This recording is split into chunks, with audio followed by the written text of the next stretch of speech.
We know political ads are everywhere right now. This is Joe Kent. And I approve this message. Particularly for one congressional race in Southwest Washington. Joe Kent is not who you think he is. Just say no. So if you're asking, who is Joe Kent and why is his name on my TV during every commercial break, you're not alone. Dangerously wrong for Congress. I know that Jaime will protect my benefits. And if you're wondering why this race is so contentious, a lot of it has to do with incumbent Jaime Herrera Beutler voting to impeach President Trump. Congresswoman Herrera Beutler has faced challenges before, but this is a pretty significant one.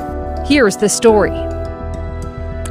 Hey there, I'm Ashley Korsland. Welcome to The Story. By the way, all the ways to get in touch with us are right at the bottom of the screen. You can email us. The address is thestory@kgw.com. You can use the hashtag TheStoryKGW on Twitter, or just leave us a voicemail. You can call our phone number 503-226-5090. All right, let's get to our big story now. It is political season, isn't it? We want to start things off with an email we got from earlier this week from Scott. He wrote, I enjoy watching the story and appreciate what you do with this format. That said, it is barely tolerable to watch when it's flooded with the same one-sided political ads day after day. And Scott, I promise you, we hear you. TV ads for Washington's 3rd congressional district race are running nonstop right now ahead of Tuesday's primary. We hear them on the radio, and for many of us who live in Southwest Washington, myself included, we also get a barrage of spam text messages. I swear I get them every day. The most frequent TV ads, though, seem to be for the incumbent Republican Jaime Herrera Beutler, or ads for both for and against one of her Republican challengers, and that is Joe Kent. And in case somehow you have missed all of these ads, here's a little taste. Joe Kent was a registered Portland Democrat who supports Bernie Sanders' socialist ideas. He admitted it. I've got a message for Joe Kent. Leave my Social Security alone. I'm honored to have President Trump's endorsement, and I'd be honored to have your vote. All right, so before we really dive into these ads, here's a little background on this race. Herrera Beutler was first elected to Congress in 2010. She lives in Battleground. She voted to impeach President Trump in January of 2021 after the insurrection at the Capitol building in Washington, D.C. Trump vowed revenge on the 10 Republicans who voted to impeach him. He's also endorsed Joe Kent, who is running on a hardcore conservative platform. Kent grew up in Sweet Home, Oregon, and was a Special Forces soldier in the Army. In 2019, his wife Shannon was killed while fighting ISIS in Syria. That brought Kent back to Portland, which he found was too far to the left, so he moved to Yakult, Washington. Kent says he is running against Herrera Beutler because she betrayed the trust of voters in her district. Our Laurel Porter is talking with him about that this week on Straight Talk. So really, it was the aftermath of the 2020 election. I had major issues with the way the election was handled. I felt there was a good deal of evidence of fraud. So when Jaime Herrera Beutler voted to certify the election of 2020, I had major reservations. And then when she voted for the impeachment of President Trump after the riot on January 6th, I realized that she was not capable of defending our district and really our nation against the onslaught of what the radical left is doing to our country right now. And so I didn't see any other Republicans stepping forward to go and challenge her. I had never intended on running for office before, but I fought for this country for 20 years, lost many friends, lost my late wife in this fight, worked heavily on the Trump 2020 campaign, so I believed in the America First agenda. And so I looked around and I said, well, if I don't go do this, then I feel like no one else will. Now, we also talked with Jaime Herrera Beutler. She says she stands by her vote to impeach Donald Trump, but she wishes more of the public had been able to see what led to that vote. I didn't understand that people hadn't seen, police officers being beaten with Blue Lives Matter flagpoles. I didn't know that people hadn't seen officers being dragged into a crowd and tased. I assumed that was being seen all over. But yeah, I did what I felt like I needed to do per my oath of office.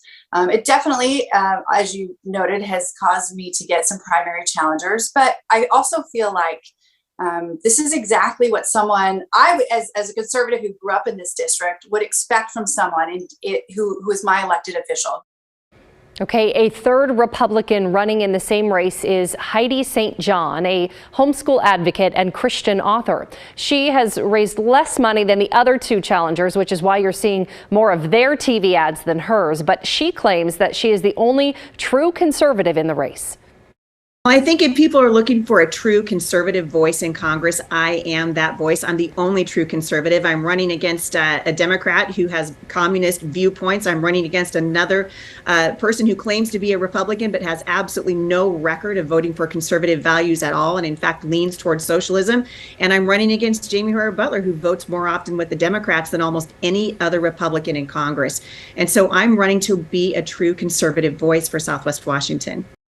Now, there is a fourth candidate who's a contender in this race. Marie Gluesenkamp-Perez is a small business owner running as a Democrat. She says she's got a good chance of winning the primary because of the voter makeup in Southwest Washington.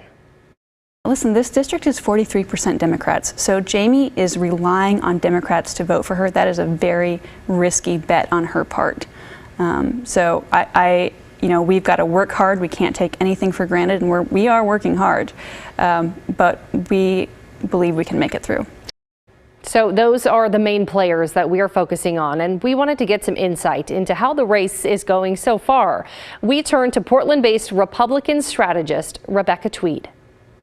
Congresswoman Herrera Beutler has faced challenges before, but this is a pretty significant one. Her opponents have raised some money. When you start seeing campaigns go negative, whether it's in advertising, on TV or social media, or even letters to the editor that pop up in my news feed for that race, it's typically indicative that, the incumbent feels that they're vulnerable somewhere, right? They've done some polling and they've seen a certain section of voters that seem to be leaning towards an opponent. And in these last, few days before the primary comes out, that's when you're going to see this kind of activity if you think if you're worried about something. Now, one organization is dumping truckloads of money into this congressional race. It's a group called Winning for Women, and it has spent $741,000 against Joe Kent. The group is a political action committee, or a PAC. It's focused on getting Republican women in Congress. They've also spent $230,000 on campaign mailers supporting Herrera Beutler. Tweed, our expert, says the incumbent is worried. Look, Joe Kent has an amazing story, amazing history of serving the country, and it's no surprise that he has kind of carried the banner for the very far right.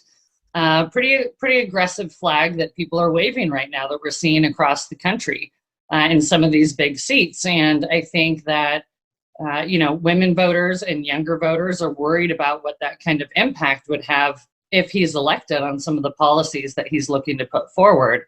You have some really strong women candidates, including the incumbent, of course, that I would say have a more reasonable approach to some policy making. And Joe Kent has made quite a name for himself. He's raised a lot of money. These outside organizations are always going to come in, at the last minute, or, when votes really start to matter, to try to push those voters their direction. So this is all why you are seeing so many ads, not only from Joe Kent's campaign talking about how great he is, but also the other ads saying he is not a true Republican. And there's that one that kind of shows him with long hair and living in Portland and registered as a Democrat. Do you think, does that penetrate to voters? I think it does. And as I'm observing the race, I think the Congresswoman is probably seeing in her polling and research that she's doing that some of the older voters, which tend to be the most partisan, tend to be the most, if they voted Republican their whole life, they're going to stay there. And that's really where, Joe is probably appealing to some of the voters that just want to say we're Republicans, we want Republican policies. And so trying to attack him on some of the Social Security statements he's made that, he has responded to by changing his message, and then trying to picture him as a little bit more Portland, a little bit more progressive than he looks. That's really going to have an edge with some of those voters that say, hey, we thought this guy was as Republican as they get and conservative as they get. Maybe we need to just trust the incumbent. And while Heidi St. John does not have quite as high a profile as Kent, our expert says the real race here is for second place. And that is because in Washington, the top two vote getters move on to the general election. And then anything can happen. If you come in second, I mean, you are now part of the full campaign for the general election. And often that's when we'll see a lot of national resources come in. A lot of national organizations will kind of hold back in this position. I mean, we've seen some money come in, but, congressional committees and such, when they really feel like, okay, now we have our two, where's our chance? Who do we need to protect and who's most vulnerable and who has the best option to take somebody out? And Washington has different campaign finance laws. So a lot of that money is available from third parties and super PACs that you don't see in other states. But yeah, I mean, and it's a race to the finish. Oh, so much drama here. We are definitely keeping an eye on that race. The primary, by the way, is August 2nd. That's less than a week away. You can watch the full interviews with those top 4 candidates tomorrow night on a special hour-long edition of Straight Talk. And speaking of political ads, we got this question from Cooper. He wrote, advertisers must follow truth in advertising laws. Are there any such laws governing political advertising? If not, why not? It seems the current TV ads are rife with half-truths and worse. That is a great question, and it turns out political ads do not have to tell the truth. Here's Brandon Lewis with our Verify team to explain why. Some Verify viewers emailed us to ask if candidate ads have to tell the truth. So let's verify. Are political ads required to be factual in order to be aired on broadcast television? Our sources are the Federal Communications Commission, the Federal Trade Commission, and University of Minnesota political science professor David Schultz. The rules for political ads are very different than typical consumer products. And we want to be clear up front that the answer to this question is no. Political ads are not required to be factual in order to be aired on broadcast television. In fact, the law allows politicians to say almost whatever they want in a commercial. This is because political ads are regulated by the FCC, which applies just 2 rules. One is that all candidates have the same opportunity to buy commercial time on stations. And 2 is that politicians can say whatever they want. Accuracy is not one of the rules, although TV stations could run a disclaimer explaining the rules before airing an ad. The only consequence for politicians who produce misleading or false ads is in court. And that's only if they defame someone, which is rare and hard to prove. I think the rationale behind it is what? The idea of saying that candidates get to say what they want and the voters get to sort of, through the marketplace of ideas, decide what's true, what's false. That marketplace could also include news stories or fact checks like Verify stories explaining what's true and false. Schultz says you should always read the fine print on an ad to see who is funding it and do your own research on a candidate to see if what's being claimed is really true. With your Verify, I'm Brandon Lewis. After last year's deadly heat wave, the city of Portland is enlisting outreach groups to make sure more people know about ways to stay cool this week. And they're actually going door to door to deliver that message. We're going to focus on heat islands, so places that are mapped in the city that get hotter than the city as a whole. Thank you so much. That's when the story continues.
Welcome back. Keep sending your questions and your comments to thestory@kgw.com, or you can give us a call and leave a voicemail at 503-226-5090. The Oregon State Medical Examiner's Office now says at least 4 people have died of suspected heat-related causes. You might remember nearly 100 people died across the state during last summer's heat wave. Most of them lived alone with no air conditioning. So during this heat wave this week, volunteers in Multnomah County are going door to door, checking in on people. Evan Watson went out with some of them today. So we got some cold water, medical supplies. They don't know who needs something or who might be overheating. I'd say most of them don't have air conditioning. So we're going to go check on them, make sure everybody's doing okay. But the point is to be there, to offer a water, got some cold water, electrolytes, food, something. Here you go. Thank you. You're welcome. Just wanted to check in. It's hot out. This team of 4, working with nonprofit Cultivate initiatives, rolled wagons and coolers door to door in an East Portland mobile home park. It's cold. On Thursday. One spot where people might lack air conditioning. Get a cooling pad. And where it gets hot quickly. We're going to focus on heat islands, so places that are mapped in the city that we know have that get hotter than the city as a whole. Jana Papaefthemiou, Portland's chief resilience officer, says the city spent more time preparing for intense heat this summer, making sure housing providers would be ready to check on tenants. Everyone was just events of last summer were heartbreaking, and I think it just made a change of mind and a change of heart. It motivates people so much to be proactive in this incident. Multnomah County reports 69 people died in last June's intense heat wave, mostly older people who lived alone. It's why in-person checks can be so important. Here you go. Gracias. You're welcome. Papaefthemiou says Portland is leaving much of the in-person checks to groups like this one. She's also checking in with Home Forward and housing providers who do similar work. Instead, the city is adding cooling areas and sending out hundreds of thousands of automated calls to people in high-risk spots, offering help and encouraging people to check on their neighbors. I know a couple trailers up, I believe there's an older gentleman that has a whole bunch of medical reasons. She says it's the most efficient strategy. There's never going to be enough firefighters or, even enough, trained volunteers to go and knock on every single door, but everybody has somebody who cares about them, and that is really has to be the solution. Hola, ¿quién gusta un agua fresca? Meanwhile, Caleb, Ricky, and nursing school volunteers will offer that instant relief. Oh, thank you so much. To whoever might want it. Oh, how nice of you. Would you like some hydration? Well, thank you very much. Evan Watson, KGW News. So important to check in on people. All right, let's check in now with meteorologist Matt Zaffino. Matt, how much can we attribute these heat waves to climate change? We've had heat waves before. We'll have heat waves again, but that is the question, and it's called attribution science. And there's a lot of work being done along those lines. And we've been talking about how hot it's been in the afternoon, but I want to focus for a little while on the overnight lows, because those are significant as well. When they're super warm, it makes it tough for folks to cool off at all. Now, last night, Portland had a low of 67, but notice the difference. This is 5 degrees cooler in Hillsborough, 7 degrees cooler in McMinnville. And this is that urban heat island effect, which is very, very well known. I'm going to dig into that and explain that in a minute, too.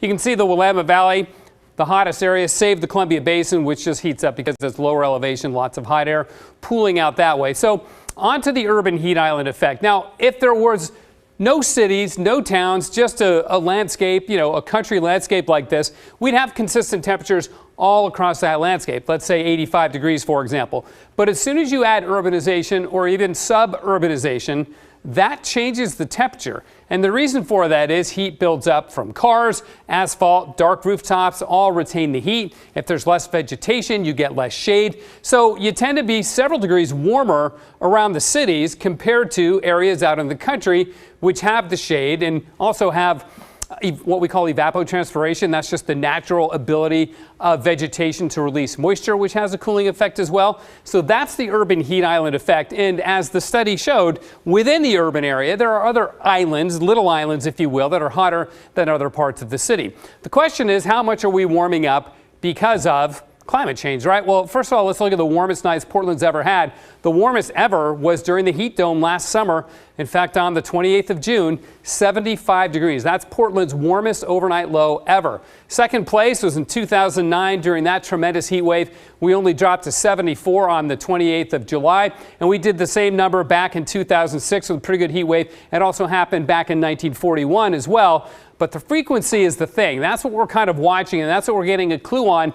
And our friends at Climate Central have developed something called the Climate Shift Index. Now, I talked about this last night a bit. They use some pretty complicated statistics. They run climate models both with a CO2 warm climate and without, and they compare that, and then they average that with the actual observed temperatures over the last 30 years, both with a warmer climate and without, and they come up with this Climate Shift Index to boil it all down to a number. And when you look at what our Climate Shift Index is for Saturday morning, see the dark red there? That's basically a 4 or 5 on the Climate Shift Index, meaning that our very warm nights like this are much more likely with climate change. So here's the scale on that. Again, that's a 4 or 5 for Saturday morning. We just don't get a lot of nights where our overnight lows are in the 70s. In fact, I only counted 8 such nights in our climatic record. So again, it's having an impact, I think, probably more so on the frequency of getting these warm nights and hot days as opposed to how severe they are. Ash?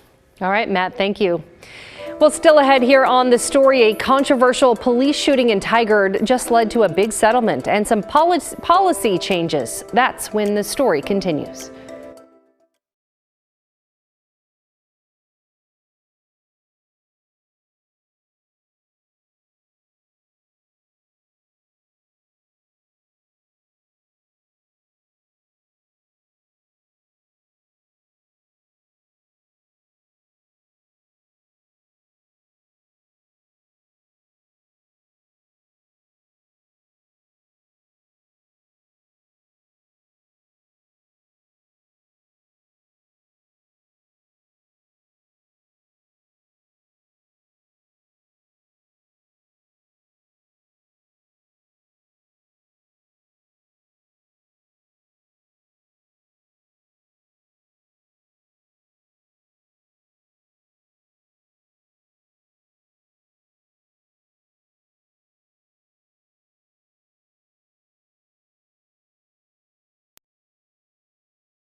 We have spent a lot of time talking about police body cameras on this show. There's been a push for Portland police to get them for years.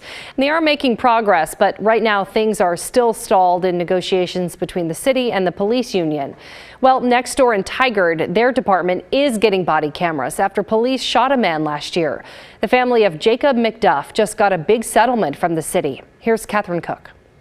We came to the conclusion that this killing wasn't justified, and we believe the terms of the settlement bear that out. Attorney Scott Levin is pleased with the $3.8 million settlement his client, Maria McDuff, is getting from the city of Tigard. Her son, 26-year-old Jacob McDuff, was shot and killed by Tigard police on January 6, 2021. Officers were called to his apartment for a domestic disturbance. Loved ones say he was having a psychotic episode, part of ongoing mental health struggles. Investigators say McDuff locked himself inside his truck as half a dozen officers surrounded it. About an hour and a half later, this happened. Listen as an officer fires less lethal beanbag rounds at the windshield. There was actually confusion among the officers about how this got initiated in the first place. Just seconds later, a different officer fired real gunshots into the truck, hitting and killing McDuff. He apparently assumed this was Jacob's shooting because he immediately began shooting Jacob. These findings were part of a forensic reconstruction of events McDuff's attorneys commissioned. They used evidence released after the Oregon Attorney General's office and a grand jury found no evidence of criminal wrongdoing by the officers. Initial police reports suggested McDuff had reached for a knife while in his truck, but attorneys for the family say physical evidence did not support that, and they had other concerns. We never got an explanation for the patience of these officers. And because this case was indefensible, it settled. And hopefully, the city of Tigard will take this opportunity to learn from this tragic mistake. As part of the settlement, the city of Tigard agreed to an independent audit of the officers' conduct, which will be made public. Also, the Tigard Police Department is making several policy changes, including implementing body cameras and increasing police training. A statement from Tigard Police Chief Kathy McAlpine read in part, "First and foremost, to the McDuff family, I want to personally acknowledge that your son's life was lost." She went on to say, "This police department is committed to learning and growing from our experiences. We did our own thorough review of this case and have made several updates to policies, procedures, and training as a result." The McDuff's attorney says all of it matters to Jacob's mother. She feels that she made a difference in pursuing this matter on behalf of Jacob, and so she's pleased with that aspect of it. It will never bring her son back. Catherine Cook, KGW News. All right, keep sending your questions and your comments to thestory@kgw.com. Still ahead, how you can help the most vulnerable members in our community during this heat wave.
Well, for this week's Hey Help campaign, we are asking you to donate to the Arches Project. It's part of the Mid-Willamette Valley Community Action Agency, which in part helps homeless people living in Salem. This week, they're making sure people living on the streets stay cool during this heat wave. If you'd like to donate, you can just open the camera on your phone, point it right at this QR code on the screen, or you can head to kgw.com/heyhelp. This is a micro donation drive, so feel free to give any amount that you can, no matter how small it is. Everything helps. Well, that's it for us tonight. Thanks for watching The Story. The news at 6:30 starts now. This is KGW.